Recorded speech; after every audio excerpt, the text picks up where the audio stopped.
Okay, so tinanggal na natin yung buong mechanism ng kanyang takip sa ilalim yung sa transmission. So ito na yung ano niya, yung valve body guys, labas na oh. Kita niyo naman yan. So valve body ng trooper. So ano nangyari, ito yung kanyang solenoid.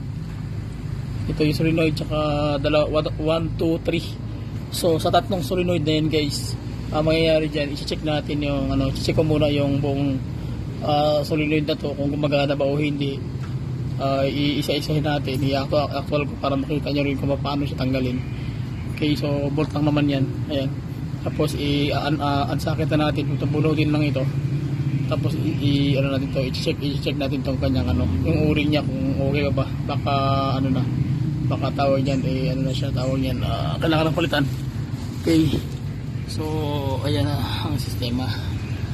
Sige, at least may idea kayo kasi minsan yung pressure, especially yung pressure niya, pag hindi mo ma-address yung ano, yung solenoid, pag hindi mo malaman, automatic yan, walang shifting.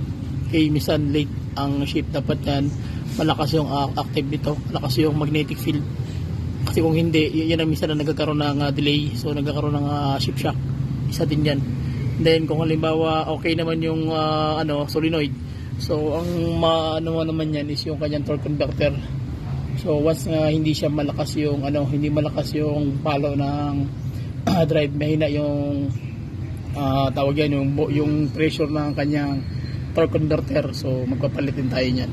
Okay, so kung okay naman yung torque converter, nagpalit ka na, so ang sunod mo titirahin dyan is nasa loob na, overall na siya, which is medyo mabigat na pag-usap, hindi na siya ganun siya kadali pag-usapan. Okay, so at least yun na, makuha nyo yung basic pointers ng ng trooper, no, kung ano yung dapat na gawin. Okay, ayan guys, tingnan nyo yung mechanism. Iyan ko pa yung to, kung ano yung takbo ng positive ba to, negative ba to, o ano siyang solenoid. Titingnan ko pa yan. Okay, sige, balik ako.